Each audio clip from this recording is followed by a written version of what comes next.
رب العالمین والصلاة والسلام على سید الانبیاء والمرسلین اما بعد فاعوذ باللہ من الشیطان الرجیم بسم اللہ الرحمن الرحیم فصل لربک وانحر آمنت باللہ صدق اللہ العظیم وبلغنا رسولہ النبی الکریم ونحن على ذلك لمن الشاہدین والشاکرین والحمد للہ رب العالمین۔ قال اللہ تبارک و تعالی فی شان حبیبہ صلی اللہ تعالی علیہ وآلہ وسلم مخبرا عامرا ان اللہ وملائکتہ یصلون علی النبی یا ایھا الذین آمنوا صلوا علیہ وسلموا تسلیما۔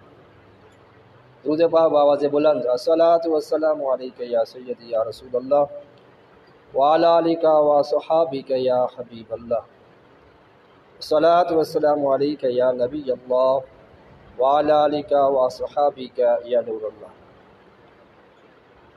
پیارے پیارے اور میٹھے میٹھے اسلامی بھائیوں اور پردے میں رہ کر سننے والی اسلامی بہنوں، آج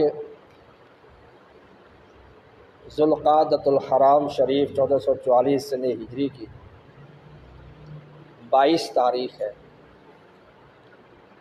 اور عن قریب ذوالحجۃ الحرام شریف تشریف لانے والا ہے، اور یہ وہ مقدس مہینہ ہے کہ جس میں سنت ابراہیمی پر عمل کرتے ہوئے مسلمان جانوروں کی قربانی کیا کرتے ہیں، اور جو آیت مقدسہ تلاوت کی ہے میں نے، یہ بھی اسی طرف اشارہ کر رہی ہے۔ فصلی لربک وانحر، اور اپنے رب کے لیے نماز پڑھیے اور قربانی کیجیے۔ اور یہ قربانی سیدنا زید بن ارقم رضی اللہ تعالی عنہ روایت کرتے ہیں کہ صحابہ کرام علیہم رضوان نے عرض کیا، یا رسول اللہ صلی اللہ علیہ وسلم، یہ قربانیاں کیا ہیں؟ فرمایا کہ تمہارے باپ سیدنا ابراہیم علیہ نبینا علیہ الصلاۃ والسلام کی سنت ہے۔ عرض کی، یا رسول اللہ صلی اللہ علیہ وسلم، ہمارے لیے اس میں کیا ثواب ہے؟ فرمایا ہر بال کے بدلے میں ایک نیکی ہے۔ عرض کی، اون کی کیا حکم ہے؟ جو بھیڑ پر اون ہوتی ہے، یعنی اس میں بال زیادہ ہوتے ہیں، تو اس کا کیا حکم ہے؟ کیا اس کے بھی ہر بال کے بدلے میں نیکی ملے گی؟ تو میرے آقا صلی اللہ تعالیٰ علیہ وآلہ وسلم نے ارشاد فرمایا، اون کے ہر بال کے بدلے میں نیکی ہے۔ تو پیارے پیارے اور میٹھے میٹھے اسلامی بھائیوں، قربانی کے فضائل اور مسائل کا یہ سیشن ہے، آپ نے بڑی توجہ کے ساتھ اس کو سماعت کرنا ہے، اس کو سمجھنا ہے، اور پھر اس پر عمل کرنا ہے، اور کوشش کرنی ہے کہ دوسروں تک بھی یہ مسائل و فضائل آپ پہنچائیں، کیونکہ میرے آقا صلی اللہ تعالیٰ علیہ وآلہ وسلم نے ارشاد فرمایا، بلغوا عنی ولو آیہ، پہنچا دو میری طرف سے اگر تو تمہیں ایک ہی آیت پتہ ہو، ایک ہی مسئلہ پتہ ہو، دین کی بھی ایک ہی بات تمہیں معلوم ہو، جو دوسرے تک پہنچاؤ۔ تو پیارے پیارے اور میٹھے میٹھے اسلامی بھائی، قربانی کس پر واجب ہے؟ وہ بالغ مسلمان جو شرعی مسافر نہ ہو اور ضروریات زندگی جن کے بغیر زندگی گزارنا مشکل ہوتا ہے، اور واجب الادا قرض کے علاوہ 52.5 تولے چاندی، یہ تقریباً 612.36 گرام چاندی، یا اس کی قیمت موجودہ ریٹ کے مطابق، یا اس کے برابر کیش نقدی موجود ہو، یا دیگر سامان کا وہ مالک ہو، اس پر قربانی کیا ہوتی ہے؟ واجب ہوتی ہے۔ اور زکوٰۃ اور قربانی کے نصاب میں 2 بنیادی فرق ہیں۔ نمبر 1، زکوٰۃ کی ادائیگی صاحب نصاب بننے کے 1 سال بعد فرض ہوتی ہے، جبکہ قربانی واجب ہونے کے لیے سال گزرنا شرط نہیں ہے۔ قربانی کے 3 دنوں میں کسی بھی وقت مذکورہ بالا شرائط پائی گئی تو اس وقت قربانی کیا ہو جائے گی؟ واجب ہوگی۔ یعنی 10ویں ذو الحجہ، 11ویں ذو الحجہ اور 12ویں ذو الحجہ کے غروب آفتاب سے پہلے پہلے اگر جو اوپر میں نے بیان کی ہے شرائط قربانی کے وجوب ہونے کی، وہ شرائط اگر ان دنوں میں پائی گئی تو اس میں قربانی کیا ہوگی؟ واجب ہوگی۔ زکوٰۃ صرف بڑھنے والے مالوں، سونا چاندی، کیش اور سامان تجارت پر لازم ہوتی ہے، جبکہ قربانی واجب ہونے کے لیے بڑھنے والا مال ضروری نہیں۔ قربانی کے نصاب میں بنیادی ضروریات زندگی سے زائد تمام چیزیں شمار کی جاتی ہیں، چاہے وہ زیر استعمال ہوں یا نہ ہو۔ مثلا خالی پلاٹ، ضرورت سے زائد گھر، سواریاں اور ملبوسات، کرایہ پر دیا ہوا مکان، اضافی کتابیں وغیرہ۔ یعنی جس شخص پر صدقہ فطر واجب ہوتا ہے اس پر قربانی بھی واجب ہوتی ہے۔ یہ صدقہ فطر کا جو وجوب کی شرائط ہے، اگر کسی بندے کے ان 3 دنوں پہ یہ شرائط پائی جائیں گی اس پر بھی قربانی کیا ہوگی؟ واجب ہوگی۔ اگر قربانی واجب ہو تو جانور ذبح کرنا لازم ہے، اس کی قیمت صدقہ کرنا کافی نہیں ہے۔ قربانی گھر میں صرف ایک شخص یا صرف مرد حضرات پر ہی واجب نہیں، بلکہ جتنے مرد یا عورت صاحب نصاب ہو سب پر قربانی کیا ہوگی؟ واجب ہو۔ اور صاحب نصاب پر قربانی کرنا واجب ہے، جبکہ سید عالم صلی اللہ تعالی علیہ وآلہ وصحبہ وبارک وسلم اور دیگر کو ایصال ثواب کرنے کے لیے قربانی کرنا کیا ہے؟ یہ مستحب ہے۔ اگر صاحب نصاب اپنی طرف سے قربانی نہ کرے اور دیگر کی طرف سے کرے، یعنی بعض لوگوں میں جیسے یہ معمول بنتا جا رہا ہے کہ اس سال ابو کی طرف سے کر دیتے ہیں، اگلے سال امی کی طرف سے کر دیں گے، اس اگلے سال باجی کی طرف سے، بہن کی طرف سے، فلاں کی طرف سے، فلاں کی طرف سے، اور خود پر قربانی واجب ہے تو اب ان کی طرف قربانی نہ کرے، بلکہ جو اپنے آپ پر قربانی واجب ہو چکی ہے پہلے وہ کرے گا۔ کسی اور کے لیے ایصال ثواب کے لیے قربانی کرنا یہ مستحب عمل ہے، لیکن جس پر قربانی کرنا واجب ہو چکا ہے اس کو اب واجب پر عمل کرنا ہوگا، مستحب پر نہیں۔ ہاں اگر صاحب حیثیت ہے، توفیق اللہ نے دی ہے اس کو، اپنی واجب قربانی بھی کرے اور دوسروں کے ساتھ ثواب کے لیے جتنی مرضی قربانی نہ کرے۔ سمجھ آ گیا مسئلہ؟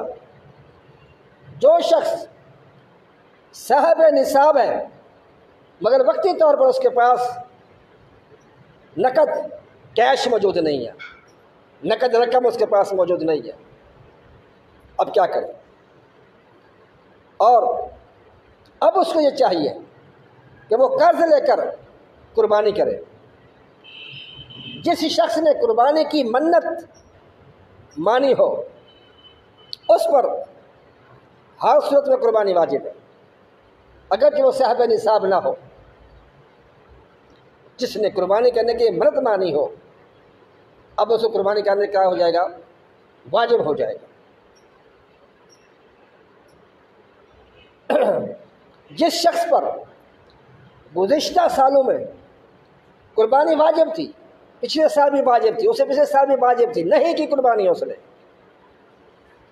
اس پر اب لازم کیا ہے؟ اس وقت کے ریٹ کے مطابق جانور کی قیمت صدقہ کرے۔ سیدنا ابو ہریرہ رضی اللہ تعالیٰ عنہ روایت کرتے ہیں حضور نبی کریم صلی اللہ تعالیٰ علیہ وآلہ وصحبہ وبارک وسلم نے ارشاد فرمایا، جو گنجائش کے باوجود قربانی نہ کرے وہ ہمارے عید گاہ کے قریب بھی نہ آئے۔ قربانی کے جانور کی 3 اقسام ہیں۔ اونٹ جس کی عمر کم از کم 5 سال ہو، گائے، اور گائے کے اندر بھینس بھی شامل ہے، بیل بھی شامل ہے، اس کی عمر کم از کم 2 سال ضروری ہے۔ نمبر 3 بکری، اس میں بھیڑ، دمبا، چھترے وغیرہ یہ سارے شامل ہیں، یہ 1 سال ہونے کے لیے ضروری ہے۔ ہاں البتہ یہ ضرور ہے اگر بھیڑ اتنی موٹی تازی ہے، اتنی فرپا ہے کہ دور سے دیکھنے سے وہ سال کی معلوم ہوتی ہے تو اس کی قربانی جائز ہے، چاہے وہ 8 مہینے کی ہے، 10 مہینے کی ہے، 11 مہینے کی ہے، لیکن یہ بھیڑ کے لیے ہے، دمبے کے لیے ہے۔ لیکن بکری کے لیے، بکری ہو، گوٹ، بکری ہو یا بکرا ہو، اس کے لیے پورا 1 سال اسلامی سال، یہ 355 دن پورے ہونا اس کے لیے ضروری ہے۔ مثال کے طور پر اگر کسی کے پاس، کسی کے گھر میں 12 ربیع الاول کو بکری کا بچہ پیدا ہوا تو اگلے سال وہ بچہ 12 ربیع الاول کو 1 سال کا ہو جائے گا۔ اسلامی تاریخ سے سال دیکھا جائے گا۔ عیسوی سال جو ہوتا ہے اس کے 365 دن ہوتے ہیں، لیکن جو اسلامی سال ہوتا ہے یہ تقریباً 355 دن کا ہوتا ہے۔ اور آپ نے شاید یہ غور کیا ہوگا کہ ہر سال اسلامی تاریخ جو ہوتی ہے پچھلے سال کی تاریخ سے 10 دن پیچھے آ جاتی ہے۔ فار ایگزامپل جیسا کہ پچھلے سال 9 جولائی کو عید تھی، اس مرتبہ ہو سکتا ہے وہ 10 دن پہلے عید آ جائے، یعنی 29 جولائی کو 10 دن کے گیپ سے وہ عید آ جائے، تو یہ 10 دن کا گیپ ہوتا ہے عیسوی سال میں اور اسلامی سال میں۔ کلیئر ہو گیا؟ یعنی یہ جو عمر ہے جانوروں کی یہ انگریزی سال کے حساب سے نہیں ہوگی بلکہ اسلامی سال کے حساب سے۔ یہ اونٹ کتنے کا؟ 5 سال کا ہونا چاہیے، گائے کتنے سال کی؟ 2 سال کی ہونی چاہیے، بکری 1 سال کی ہونی چاہیے۔ ٹھیک ہے جی، یہ جانوروں کی عمریں آ گئی۔ مستحب یہ ہے کہ قربانی کا جانور زیادہ قیمت والا، فربا، فیٹی اور عمدہ گوشت والا ہو، اور اس میں کوئی عیب، ڈیفیکٹ نہ ہو، یعنی اس کے کان، اس کی آنکھیں اور ہاتھ پاؤں بالکل سلامت۔ البتہ معمولی عیب اگر اس کے اندر ہے وہ معاف ہے، زیادہ عیب اگر اس کے اندر ہوگا تو قربانی جائز نہیں ہے۔ اب وہ جانور جن کی قربانی کرنا درست نہیں ہے، توجہ کے ساتھ آپ خاموشی کے ساتھ یہ مسائل اور فضائل کو سنیں۔ وہ جانور جن کی قربانی کرنا جائز نہیں ہے، جن کی قربانی کرنا درست نہیں ہے، ان عیب دار جانور، لنگڑا نہ ہو، یعنی ایسا لنگڑا جو قربان کرنے والی جگہ قربان گاہ تک خود چل کر نہ جا سکے، جو کمزوری کی وجہ سے کھڑا نہ ہو سکے، جو بیماری کی وجہ سے چارہ نہ کھا سکے، اور اندھا یا کانا جس کا کانا پن زہر ہو، جس کے پیدائشی طور پر دونوں یا ایک کان نہ ہو، جس کا کان یا دم 1/3 سے زیادہ کٹی ہو، یہ ان کا بیان ہو رہا ہے جن کی قربانی کرنا جائز نہیں ہے۔ جس کی ناک کٹی ہو یا پاؤں کٹا ہو، جو دانت گر جانے کی وجہ سے چارہ نہ کھا سکے، اس کا سینگ جڑ سمیت ٹوٹ چکا ہو، اور پیدائشی طور پر سینگ نہ ہو تو قربانی جائز ہے۔ پیدائشی طور پر اس کا سینگ نکلے ہی نہیں ہے تو پھر اس کی قربانی جائز ہے۔ لیکن جس کے پیدائشی طور پر جس کے سینگ جو ہے جڑ سمیت ٹوٹ چکا ہو، اس کی قربانی جائز نہیں ہے۔ جس کی ناک کٹی ہو، پاؤں کٹا ہو، اس کی بھی قربانی جائز نہیں ہے۔ اور جس جانور کے اندر مادہ اور نر کی علامتیں ہوں، اس کی قربانی جائز نہیں ہے۔ جو صرف گندی چیزیں کھاتا ہو، جس کے تھن کٹے ہوں، جس بکری کا ایک تھن خشک ہو، اس کی قربانی جائز نہیں ہے۔ اور جس گائے کے 2 تھن، بکری میں 2 تھن ہوتے ہیں، اس میں سے ایک یعنی ہاف اگر خشک ہے تو اس کی قربانی جائز نہیں ہے۔ اور گائے کے 4 تھن ہوتے ہیں، اس میں سے اگر 2 تھن اس کے سوکھ چکے ہیں، خشک ہیں، ٹھیک ہے، یہ اس کا عیب ہے، لہذا اس کی قربانی جائز نہیں ہے۔ خصی، بھینگے اور جس کی اون کاٹ لی گئی ہو، سب کی قربانی جائز ہے، ٹھیک ہے جی۔ گابھن اور دودھ دینے والے جانور قربانی بھی جائز تو ہے لیکن ناپسندیدہ ہے۔ یعنی ایسا جانور، ایسی گائے، ایسی بھینس یا ایسی بکری جو بچہ دینے والی ہو، جو سمجھو جو حاملہ ہو، تو اس کی قربانی کرنا جائز تو ہے، جائز تو ہے قربانی، لیکن ناپسندیدہ ہے۔ ایک اس جسم کے اس کے پیٹ کے اندر ایک نیا بچہ جنم لے رہا ہے، پرورش پا رہا ہے، پھر اس کا ذبح کرنا، اور پھر یہ مسئلہ بھی یاد رکھے، اگر ایسا جانور آپ نے ذبح کیا جس کے اندر سے بچہ نکلا، زندہ بچہ نکلا، لہٰذا اس کو بھی ذبح کرنا پڑے گا، ٹھیک ہے جی۔ اور اگر مردہ بچہ پیدا ہوا اس کو پھینک دیا جائے گا تو قربانی پر کوئی اثر نہیں پڑے گا، وہ قربانی جائز ہے۔ لہٰذا ایسا جانور جو بچہ دینے والا ہو، جو حاملہ ہو، کوشش کرنی چاہیے کہ اس کی قربانی نہ دی جائے، یہ ناپسندیدہ ہے۔ اگر ذبح کرتے وقت جانور کے اچھلنے یا کودنے سے عیب پیدا ہو تو اس کی قربانی جائز ہے۔ قربانی کا جانور مر جائے یا گم ہو جائے یا ذبح سے پہلے اس میں عیب پیدا ہو جائے تو صاحب نصاب پر دوسرا جانور خرید کر قربانی کرنا لازم ہے اور ضروری ہے۔ ذبح سے پہلے جانور سے کوئی نفع حاصل کرنا، بال اپنے لیے کاٹ لینا یا اس کا دودھ دوہنا یا اس کی اون لے لینا، یہ جائز نہیں ہے۔ قربانی کے جانور سے اپنا نفع حاصل نہیں کر سکتے آپ، اس کا دودھ نکال کے پینے لگ گیا، نہیں، ایسا نہیں ہوگا۔ بھیڑ ہے، اس کے بال اون جو ہے وہ کاٹ لی اور اس کو اپنے استعمال میں لے آئے، یہ جائز اور درست نہیں ہے۔ اگر اون کاٹی یا دودھ نکالا تو اسے خود استعمال نہیں کر سکتے، اس صدقہ کر دے، خیرات کر دے، کسی فقیر غریب کو دے دے۔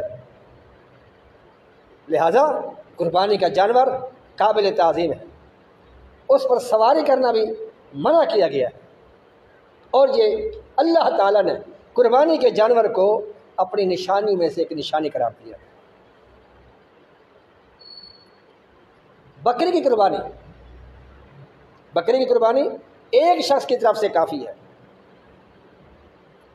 البتہ گائے یا اونٹ اس میں زیادہ سے زیادہ 7 افراد شریک ہو سکتے ہیں۔ شرکت کے لیے یہ ضروری ہے کہ شرکا میں سے ہر ایک کسی عبادت، قربانی، منت، عقیقہ وغیرہ کی نیت کرے۔ اگر کسی ایک شریک نے بھی عبادت کی نیت نہ کی، اور ان میں سے کوئی ایسا بھی ہے جس کی نیت شریعت میں قابل قبول نہیں، جیسے کافر اور بدعقیدہ، تو کسی کی بھی قربانی نہیں ہوگی۔ مسئلہ سمجھیں، مسئلہ توجہ سے، مسئلہ غور کریں آپ، میں مسئلہ بڑا نازک مسئلہ بیان کر رہا ہوں۔ جو انسان قربانی کر رہے ہیں گائے میں، بھینس میں، بیل میں، بچھے میں، کٹے میں، تو میرے بھائی اور دوستوں، اس میں زیادہ سے زیادہ کتنے حصے ہوتے ہیں؟ 7 حصے ہوتے ہیں۔ ان 7 حصوں میں سے اگر کسی شخص نے اس کے اندر قربانی کا حصہ ڈالا، ٹھیک ہے۔ کسی نے کہ منت مانی تھی، منت والا حصہ ڈالا، ٹھیک ہے۔ کسی نے بھی عقیقہ کرنا ہے، عقیقہ بھی اللہ کی رضا کے لیے کیا جاتا ہے، عقیقہ بھی اللہ کی راہ میں جانور کو ذبح کرنا ہوتا ہے، خون بہانا ہوتا ہے، لہذا قربانی کے جانور میں منت کا حصہ بھی رکھا جا سکتا ہے، قربانی کا حصہ بھی رکھا جا سکتا ہے، قربانی کے جانور میں عقیقے کا حصہ بھی رکھا جا سکتا ہے۔ مثال کے طور پر اگر قربانی کے جانور میں 7 حصے دار ہیں، 7 افراد شامل ہیں، اگر کوئی ان میں سے 4 کا حصہ جو ہے قربانی کے لیے ہے، 3 حصے بچ گئے، اس میں سے اگر کوئی اپنے بیٹے کے لیے قربانی کرنا چاہتا ہے، عقیقہ کرنا چاہتا ہے، تو وہ 2 حصے منتخب کر لے کہ 2 حصے میرے رکھ لو عقیقے کے لیے، چونکہ بیٹے کے لیے 2 بکرے کرنا سنت ہے، بیٹی کی طرف سے عقیقے کے لیے 1 جانور ذبح کرنا سنت ہے، تو 2 حصے رکھ لیے، سمجھے 2 جانور ذبح کر دیے، اور 1 بیٹی کا حصہ ڈال دے، اس کا بھی عقیقہ ہو جائے گا، بیٹی کا بھی عقیقہ ہو جائے گا، تو عقیقے کا حصہ قربانی کے جانور میں رکھا جا سکتا ہے۔ تو میرے پیارے پیارے اسلامی بھائیو، اور دوسری بات جو اہم ہے وہ یہ ہے کہ آپ کسی بد عقیدہ، کسی بد مذہب کو اپنی قربانی کے جانور میں شریک نہ کریں۔ کسی بد عقیدہ کا حصہ آپ نے اپنے ساتھ شامل کر لیا تو کسی کی بھی قربانی جائز نہیں ہوگی، ٹھیک ہے؟ یہ بڑا اہم مسئلہ ہے۔ اور دوسری بات، ان 7 افراد کی نیت کیا ہونی چاہیے؟ اللہ تعالیٰ کی رضا، اللہ تعالیٰ کی خوشنودی کا حصول۔ اگر کسی ایک کی بھی نیت یہ ہے، 6 کی نیت یہ ہے اللہ کی رضا کے لیے کر رہے ہیں، اللہ کی خوشنودی کے لیے کر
ہر ایک کی آرزو ہے پہلے مجھ کو ذبح فرمائے، تماشا کر رہے ہیں مرنے والے عید قرباں میں، نہ کیوں آرائشیں کرتا، نہ کیوں آرائشیں کرتا، خدا دنیا کے ساما میں تمہیں دولہا بنا کر بھیجنا تھا بزم امکا میں۔ ہر ان کی تمنا ہوتی تھی کہ یا رسول اللہ پہلے آپ مجھے ذبح کرائیں، پہلے میری قربانی۔ سبحان اللہ بحمدہ، سبحان، عشق تھا، محبت تھی، پیار تھا، اللہ اکبر کبیرہ۔ تو میرے پیارے اسلام بھائی، اونٹ کو بھی ایک جگہ سے ذبح کرنا چاہیے، 7 جگہ کٹ نہیں لگانا چاہیے، بلا وجہ اس کو اذیت ہوتی ہے، اور اذیت دینا کیا ہے؟ منع کیا گیا ہے۔ قربانی کے گوشت سے کچھ کھا لینا مستحب ہے، اور دوسرے مسلمانوں کو بھی دے سکتے ہیں۔ بہتر یہ ہے کہ گوشت کے 3 حصے کیے جائیں، قربانی کے گوشت کے کتنے حصے کیے جائیں؟ 3 حصے کیے جائیں، اور ایک حصہ فقراء، غربا، مساکین کے لیے، ایک حصہ اپنے رشتہ داروں، دوستوں، عزیزوں کے لیے، اور ایک حصہ گھر والوں کے لیے رکھیں، ٹھیک ہے جی۔ لیکن یہاں پر یہ مسئلہ یاد رکھیں، منت اور وصیت کی قربانی کا تمام گوشت صدقہ کیا جائے گا۔ کسی نے منت مانی تھی کہ میں قربانی کروں گی یا کروں گا، منت مانی تھی، منت ماننے سے کسی کام کی وجہ سے کسی نے منت مانی، مثال کے طور پر کسی نے کہا یا اللہ میرا فلاں کام ہو گیا تو میں اتنے پیسے تیری راہ میں صدقہ خیرات کروں گی یا کروں گا، اس کو کام ہونے کے بعد وہ صدقہ کرنا کیا ہوگا؟ واجب ہوگا۔ ویسے کیا ہے صدقہ کرنا؟ نفل ہے، لیکن جب وہ منت مان لے گا تو وہ اس نفل کو اپنے اوپر واجب کر لے گا، لہٰذا اب اس واجب کو پورا کرنا اس کے لیے کیا ہوگا؟ ضروری ہوگا۔ اس لیے کسی نے منت مانی تھی کہ میں قربانی کروں گا، اب قربانی کی منت مانتے ہوئے جب وہ قربانی کرے گا تو گوشت وہ سارے کا سارا کیا کرے گا؟ صدقہ کرے گا، اپنے پاس بوٹی ایک بھی نہیں رکھ سکتا، وہ سارا صدقہ کرنا پڑے گا منت کی قربانی اگر ہے تو، ٹھیک ہے نا۔ اسی طرح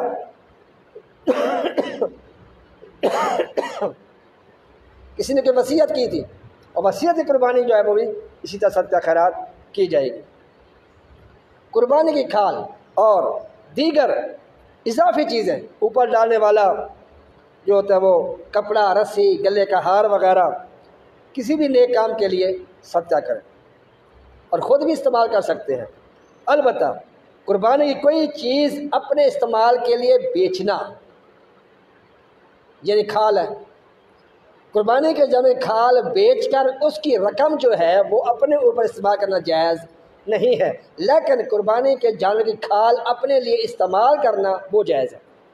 یعنی اس کھال سے آپ بستر بنا لیں، چٹائی بنا لیں، جوتے بنا لیں، کمبل بنا لیں،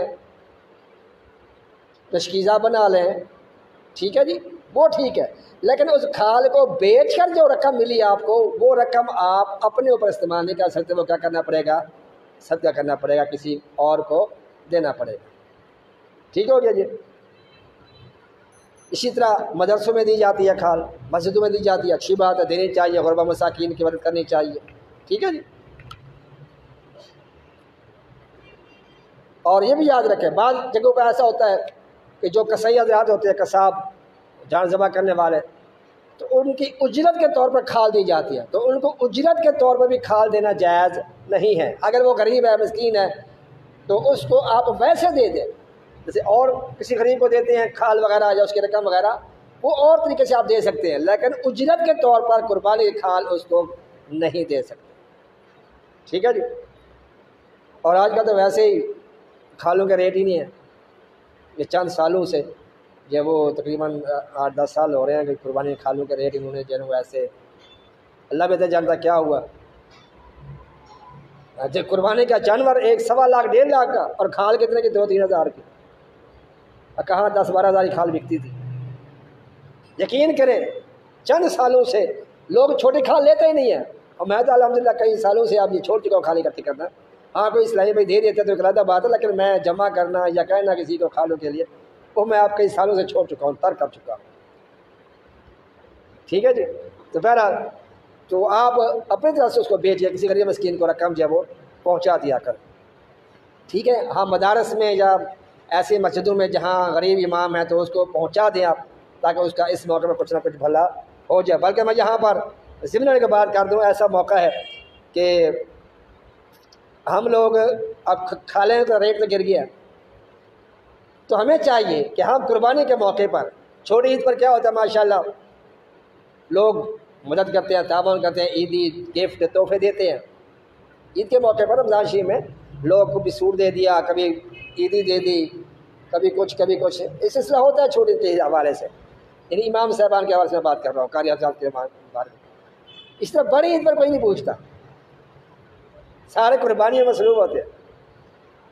تو بھائی اس قربانی کے موقع پر عیدی نہ دو، سوٹ نہ دو، کم از کم گوشت دو. ہاں جی، میں ایک جنرل بات کر رہا ہوں، ہر سب کو بانٹیں گے، لیکن جو امام صاحب ہے یا وہ دیندار بندہ ہے اس کو نہیں دیں گے. جان بوجھ کے نہیں دیتے یا بھول جاتے ہیں، سمجھ نہیں آتی. بہرحال اللہ تعالیٰ ہمیں سمجھنے کی توفیق عطا فرمائے. اس میں ناراضگی والی بات نہیں ہے، ایک سمجھانے والی میں بات کر رہا ہوں. ہمیں ان موقعوں پر ان حضرات کا خیال رکھنا چاہیے. تو قربانی کے گوشت کے 3 حصے کیے جائیں، وہ میں نے بتا دیا کس طرح کے حصے کیے جائیں اور کس طرح تقسیم کیا جائے. اور یہ بھی یاد رکھیں جب قربانی میں 1 سے زیادہ افراد شریک ہوں تو گوشت کا وزن کر کے حصوں کے مطابق تقسیم کرنا لازمی ہے. اندازے سے تقسیم نہیں کر سکتے، اتنا اس کو دے دیا اتنا اس کو دے دیا، ایسا نہ کریں، یہ غلط طریقہ ہے. بلکہ شرعی طور پر شرعی اصولوں کے مطابق جو ہے وہ قربانی کا گوشت جو ہے وہ تقسیم کیا جائے. یا اس طرح کر لیں سارے ایک بندے کے مل کر سارا گوشت، پھر اپنی مرضی سے جس طرح چاہے وہ گوشت دے دے، تو اس میں پھر کوئی حرج نہیں ہوگا. یا پھر اور بھی طریقے ہیں اجتماعی قربانی کرنے کے گوشت کی تقسیم کے حوالے سے. میرے شیخ طریقہ امیر سنت حضرت علامہ مولانا ابو بلال محمد الیاس عطار قادری رضوی ضیائی دامت برکات العالیہ کا بڑا پیارا رسالہ ہے، ابلغ گھوڑے سوار. ابلغ گھوڑے سوار آپ یہ پڑھیں گے رسالہ، اس سے بہت سی آپ کو قربانی کے حوالے سے مسائل اور فضائل ملیں گے. تو یہاں اجتماعی قربانی کے حوالے سے جو اجتماعی قربانیاں کی جاتی ہیں اس میں بڑی اس کے اندر جو ہے وہ مسائل ہیں، فضائل ہیں، وہ آپ پڑھیں دیکھیں سنیں، انشاءاللہ اس پہ عمل کریں گے تو آپ کو اس کی مزید برکتیں حاصل ہوں. ٹھیک ہے جی، ابلغ گھوڑ سوار. ٹھیک ہے جی، آپ نے یہ پڑھنا ہے سننا ہے، نہیں تو نیٹ سے ڈاؤن لوڈ کر لیں.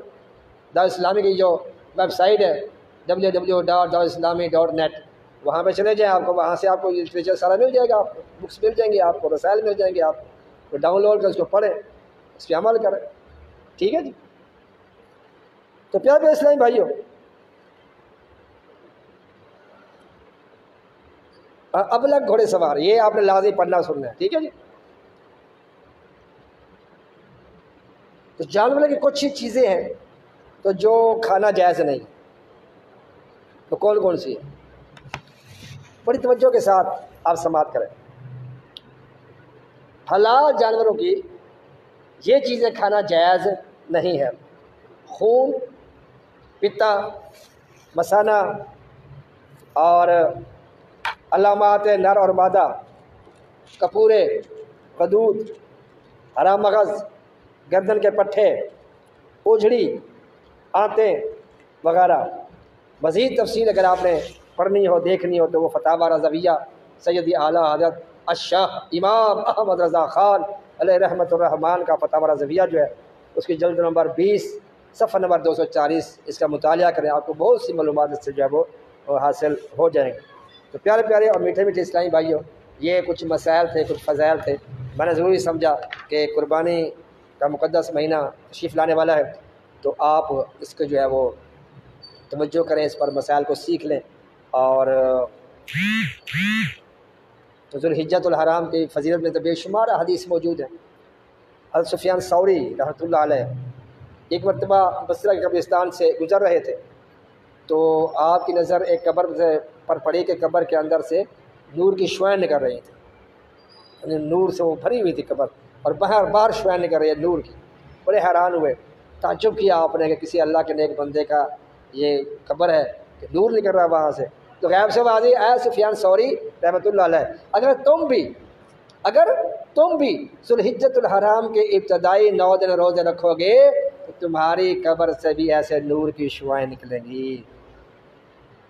یعنی پہلے جو 9 دن ہیں ذوالحجۃ الحرام کے روزے بڑی فضیلت والے ہیں، بڑی عظمت والے ہیں، جس میں عرفہ کا روزہ بھی جو ہے وہ شامل ہے۔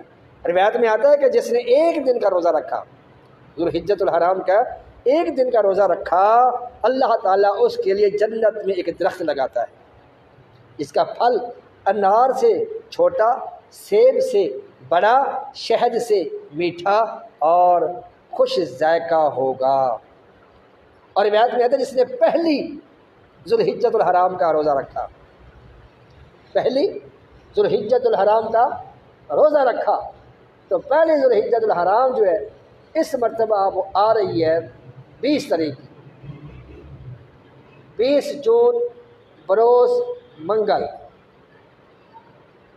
20 جون بروز منگل کو انشاءاللہ پہلی ذوالحجۃ الحرام ہوگی 1444 سنہ ہجری۔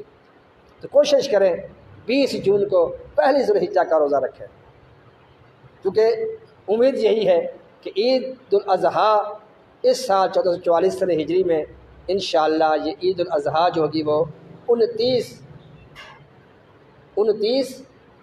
جون بروز جمعرات کو ہوگی انشاءاللہ، ٹھیک ہے نا۔ تو پہلی ذوالحجہ کا جو روزہ رکھتا ہے اس کی فضیلت سبحان اللہ، اس نے ایسا وہ اجر و ثواب ہے جیسے 36,000 قرآن پاک اس نے ختم کی۔ پہلی ذوالحجہ کے روزے کی فضیلت سبحان اللہ، کیا بات، سبحان اللہ بحمدہ سبحان اللہ العظیم۔ اور جس نے 6 ذوالحجہ کا روزہ رکھا اسے اللہ تعالیٰ 6,000 شہیدوں کا ثواب عطا فرمائے۔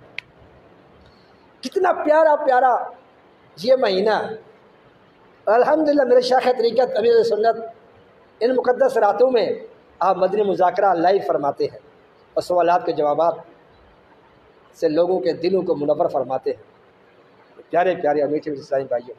اور عرفہ کا روزہ سبحان اللہ، یعنی 9 ذوالحجہ کا روزہ، اس کی شان کیا ہی عرفہ والا ہے۔ میرے آقا صلی اللہ تعالیٰ علیہ وسلم شاہ فرماتے ہیں جس نے عرفہ کا روزہ رکھا، یعنی 9 ذوالحجہ کا روزہ، یہ حاجی کو منع ہوتا ہے جو حج کرنے جاتے ہیں، ان کو یہ روزہ رکھنا مکروہ ہے، کیونکہ وہ کبھی مزدلفہ، کبھی مینا، کبھی عرفات، کبھی کدھر آنا جانا ہوتا ہے سفر، تو اس وجہ سے ان کے لیے مکروہ ہے۔ رکھ سکتے ہیں وہ، لیکن مکروہ ہے کہ وہ بھوک پیاس لگے گی شدت کی وجہ سے وہ کہیں اور معاملہ کچھ نہ ہو جائے، لہٰذا ان کو یہ روزہ رکھنا مکروہ ہے۔ تو اس کے علاوہ جو ہے روزہ 9 ذوالحجہ کا میرے آقا فرماتا ہے جس نے عرفہ کا روزہ رکھا، میرے آقا فرماتے ہیں اللہ تعالیٰ اس کے 1 سال قبل اور 1 سال بعد کے گناہ مٹا دیتا ہے۔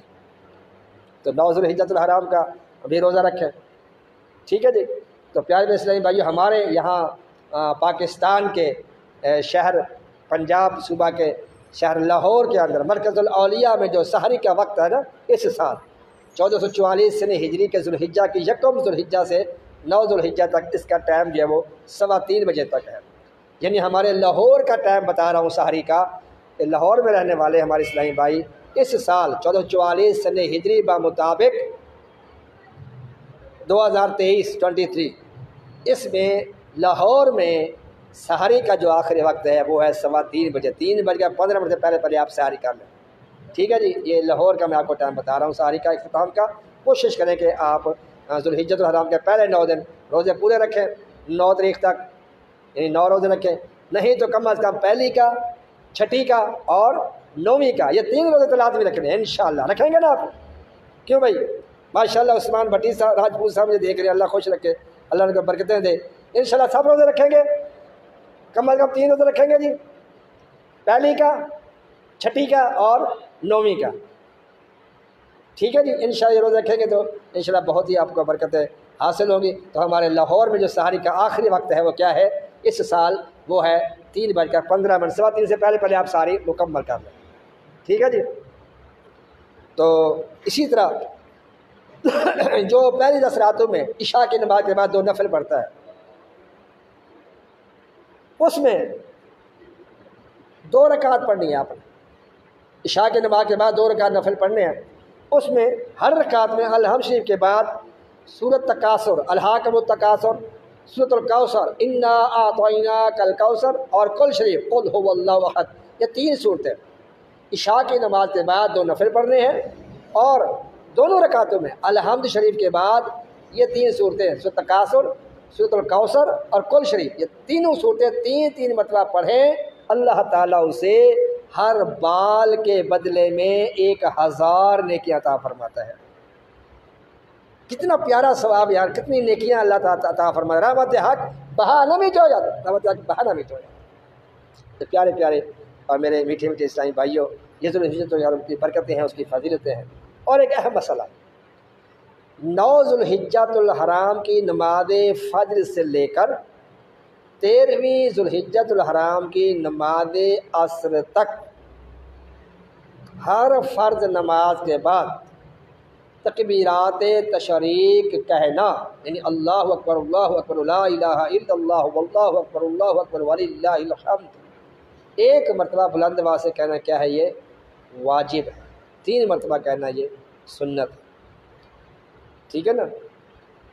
جو 9ویں ذوالحجۃ الحرام کی نماز فجر سے لے کر 13ویں ذوالحجۃ الحرام کی نماز عصر تک جو نماز فرض نماز جماعت مستحبہ کے ساتھ ادا کی گئی، اس میں اونچی آواز سے 1 مرتبہ یہ تکبیرات تشریق اللہ اکبر لا الہ الا اللہ واللہ اکبر وللہ الحمد کہنا واجب ہے، 3 مرتبہ کہنا سنت ہے، ٹھیک ہے جی؟ یہ آپ نے اس پہ عمل کرنا ہے۔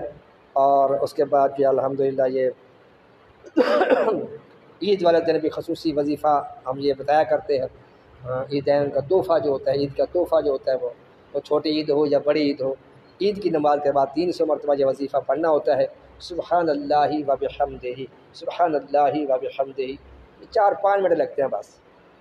عید کی نماز کے بعد یہ 300 مرتبہ پڑھیں، اول آخر درود پاک پڑھیں، اس کا ثواب فوج شدگان کو اس طرح ثواب کریں۔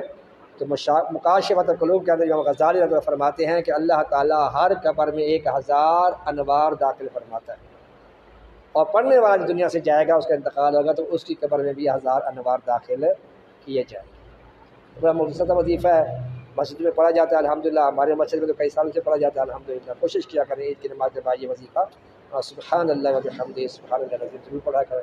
تو اور بھی بے شمار اس کی فضیلتیں ہیں، اس کی عظمتیں ہیں، اس کی برکتیں ہیں، کیونکہ اب ٹائم میرے خیال میں یہ 50 منٹ ہو رہے ہیں، تو میرا بھی یہی پونا گھنٹہ ہی پروگرام تھا کہ پورا گھنٹہ میں آپ کو یہ مسائل فضائل جو وہ بیان کیے جائیں گے۔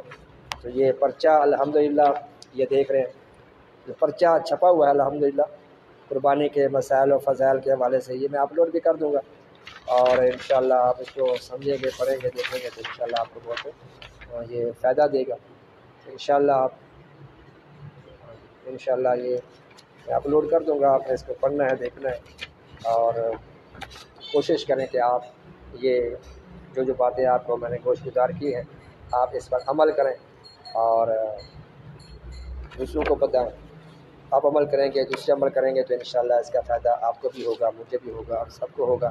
اللہ تبارک و تعالیٰ میری اور آپ کی دین و دنیا میں یا وہ کرم نوازی فرمائے، اللہ تعالیٰ ہم پر کرم فرمائے، فضل فرمائے۔ جو بیمار ہیں، پریشان ہیں، سب کی بیمار پریشان اللہ تعالیٰ دور فرمائے۔ کوئی غلطی کوتاہی ہوگی ہو اللہ تعالیٰ کی بارگاہ میں اور اس کے محبوب کی بارگاہ میں معافی کا طلبگار ہوں۔ اور ایک اور بات میں آپ کو بتا دوں، الحمدللہ ہر جمعۃ المبارک کو الحمدللہ پاکستانی وقت کے مطابق 12:40 پر الحمدللہ جمعے کا جو خطبہ ہوتا ہے وہ اسی پیج پر سرمد رضا آفیشیل پیج ہے میرا، سرمد رضا SARMADRAZA سرمد رضا، اس نام سے الحمدللہ یہ فیس بک کا پیج لائیو جو ہے الحمدللہ یہ خطبہ جمعہ جو ہوتا ہے، بیان جو ہوتا ہے وہ لائیو چلتا ہے۔ کوشش کیا کریں یہ بیان سنا کریں، اگر مصروفیت ہوتی ہے تو پھر یہ ہے کہ جمعے کے بعد آپ اس کو سن لیا کریں، اس سے الحمدللہ کافی معلومات آپ کو حاصل ہوگی، بہت فائدہ ہوگا۔ تو جو جہاں ہماری مسجد کے قرب و جوار کے رہنے والے ہیں کوشش کیا کریں کہ وہ یہاں 12:15 اذان جمعے کی جو ہوتی ہے اس میں آپ پہلے آ جائیں مسجد میں، تاکہ یہ لائیو بیان آپ دیکھیں گے، سنیں گے۔ اللہ تعالیٰ آپ کو برکتیں عطا فرمائے۔ دعا میں یاد رکھا کیجیے، کافی عرصے بعد میں جو اس طرح لائیو آیا ہوں جمعے کے علاوہ، تو اللہ تعالیٰ آپ کو خوش رکھے، برکتیں عطا فرمائے، آپ کو اتنی دنیا کی بھلائیاں عطا فرمائے۔ آپ بھی مجھے دعا کیا کریں، میں بھی آپ کے لیے دعائیں کرتا ہوں۔ بہت سے دوست احباب بیرون ملک سے بھی دعائیں دیتے ہیں، اللہ تعالیٰ آپ کو خوش رکھے، شاد و آباد رکھے، ہمارے بہت سے دوست احباب بیرون ملک رہتے ہیں، جاپان، اٹلی، سعودیہ، اس سے مکہ مدینہ شریف میں الحمدللہ، دبئی کے اندر، کویت کے اندر الحمدللہ، اس طرح انڈیا کے اندر ہمارے جعفر بھائی ہیں ماشاء اللہ، تو محبت فرماتے ہیں اور وہ دعائیں دیتے ہیں، ہم بھی انہیں دعائیں دیتے ہیں، اللہ تعالیٰ سب کے دین و دنیا بہتر فرمائے۔ تو دعاؤں میں یاد رکھیے گا، جلد چاہتا ہوں۔ اور واٹس ایپ پر اگر رابطہ کرنا چاہتے ہیں تو میرا واٹس ایپ نمبر بھی آپ نوٹ فرما لیں، اور 030080195882 یہ واٹس ایپ نمبر ہے۔ تو یہ کال نہ کریں، واٹس ایپ پر میسج کر سکتے ہیں آپ، وائس میسج کر دیں، ٹیکسٹ میسج کر دیں آپ، تو انشاءاللہ کوئی مسئلہ ہے، کوئی پریشانی ہے میرے ساتھ شیئر کریں، اللہ تعالیٰ کے فضل و کرم سے انشاءاللہ وہ اس کو حل کرنے کی کوشش کی جائے گی۔ اللہ تعالیٰ مجھے اور آپ کو دین و دنیا کی بھلائیاں عطا فرمائے، ایمان پہ خاتمہ نصیب فرمائے۔ حج کا موسم ہے، اللہ تعالیٰ ہمیں بھی بار بار حج بیت اللہ نصیب فرمائے، بار بار میٹھا میٹھا مدینہ دکھائے، آمین بجاہ نبی الامین صلی اللہ تعالیٰ علیہ وآلہ وصحبہ وبارک وسلم۔ السلام علیکم ورحمۃ اللہ وبرکاتہ۔